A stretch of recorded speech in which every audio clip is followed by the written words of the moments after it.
Donc maintenant, à la place du troisième dossier court, interprétation de 4 électrocardiogrammes avec leur contexte clinique. Le premier, le contexte d'une patiente de 20 ans qui vient d'être opérée d'une fracture fémorale et qui présente une dyspnée brutale. Donc l'interprétation électrocardiogramme, toujours dans l'ordre, voir si le rythme est sinusal. Donc en gardant des deux, toutes les ondes P sont suivies d'un QRS, tous les QRS sont précédés d'une onde P. Il s'agit bien d'un rythme sinusal. Ensuite, le rythme est régulier, les ventriculogrammes battent à une fréquence fixe d'environ 100 par minute. Donc une tachycardie sinusale régulière. Ensuite, l'axe des QRS, globalement positif en D1 et en AVF également positif, donc un axe normal.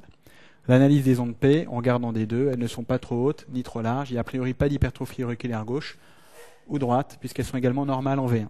L'espace PR est court, il est entre 0,12 et 0,20 secondes, absence de BAV du premier degré.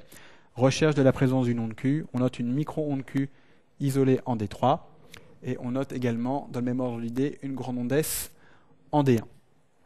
Ensuite, la largeur des QRS est normale, il n'y a pas de bloc de branche, et on va analyser la repolarisation, onde T négative en V1, V2, V3, V4, V5, un petit peu diffuse. Donc on prend l'interprétation de l'électrocardiogramme, une tachycardie sinusale et régulière à 100 par minute, axe normal, onde P normale, espace PR normal, micro-onde Q en D3, grande onde S en D1. Les QRS sont fins, il y a des ondes T qui sont plates voire négatives dans le précordium antérieur.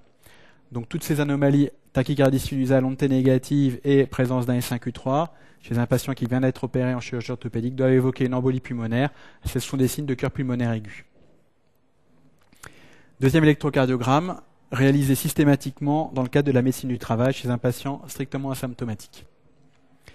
Donc le rythme, bien sinusal, onde P devant tous les QRS précédés d'une onde P, régulier, cadence ventriculaire régulière aux alentours de 300, 150, 100, 75 par minute.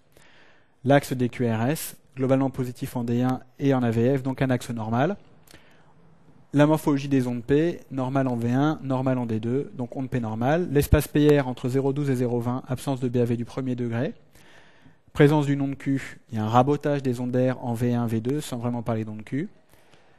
La taille des QRS, ils sont très larges, plus de 4 carreaux, surtout en V5, V6, donc un aspect de bloc de branche. On note un aspect grand R exclusif en V5, V6 et un rabotage des ondes R avec un aspect QS en V1, V2. La repolarisation, onde T négative en V6 et un petit peu en D1, VL en rapport avec le bloc de branche gauche. Donc on reprend l'interprétation, il s'agit d'un rythme sinusal irrégulier à 75 par minute, l'axe est normal, onde P normale, P1 normal. Une onde Q isolée en V1, un rabotage des ondes R en antérieur, un aspect QS.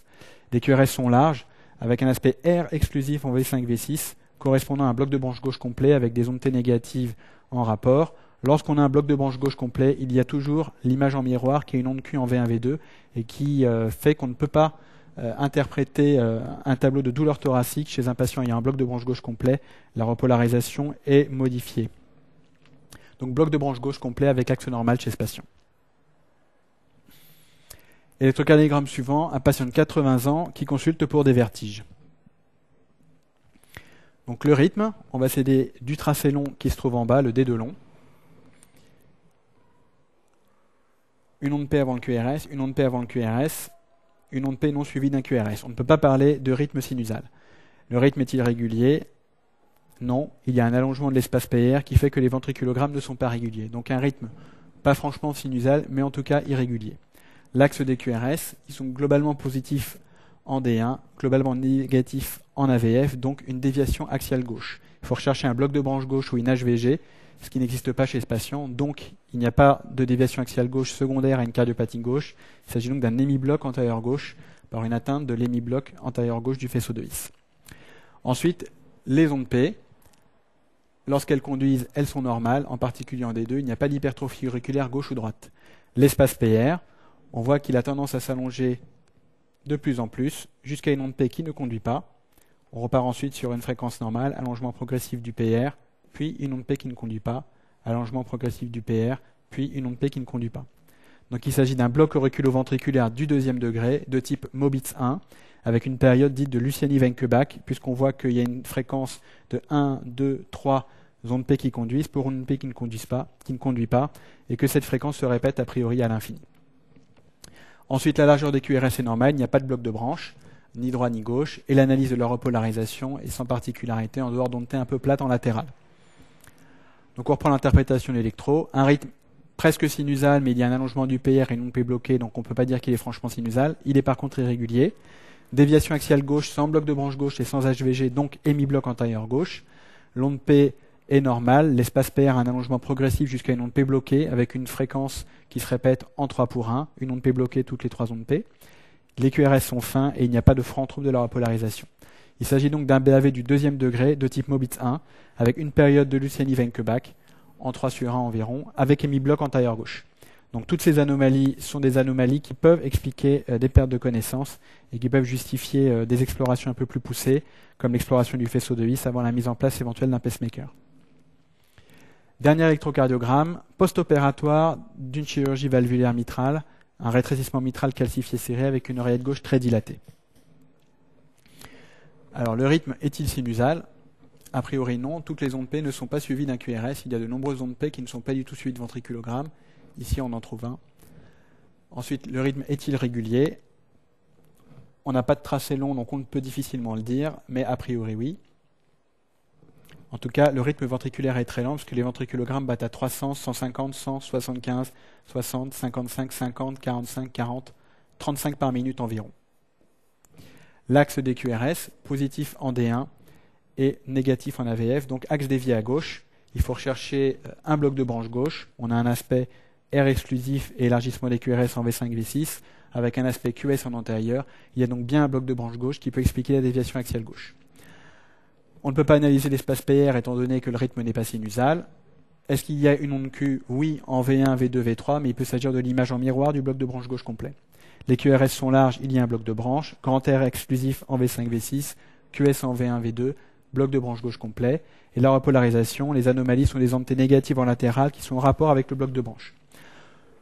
Enfin, l'analyse des ondes P, elles ne sont pas hypertrophiées ni à gauche ni à droite, par contre elles sont rapides avec une fréquence aux alentours de 300 par minute, alors que les ventriculogrammes battent à 35 par minute.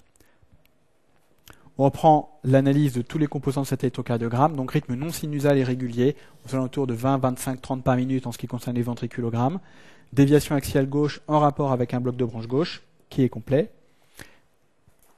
grand R, grand S en V5, V6 et onde Q en V1, V2. Les ondes P, elles sont visibles, elles sont rapides à 300 par minute, possible onde F en toit d'usine, ou en tout cas onde P bien visible là, sans franc retour à la ligne isoélectrique.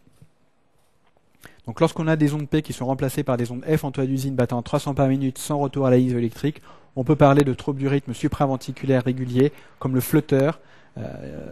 Ici, un flotteur à conduction ventriculaire très lente, puisque pour une conduction auriculaire à 300, la réponse des ventriculogrammes est à 20 par minute.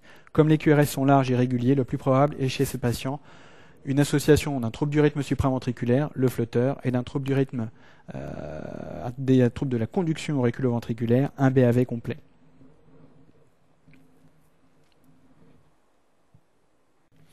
Donc, en conclusion, pour ces électrocardiogrammes, on peut, par exemple, il faut bien connaître l'interprétation des blocs de branche qui ne sont pas forcément pathologiques. On l'a vu là, des électrosystématiques en médecine du travail peuvent permettre de révéler des anomalies de la conduction qui n'ont aucune importance chez ces patients et qui ne nécessitent pas de bilan cardiologique plus poussé.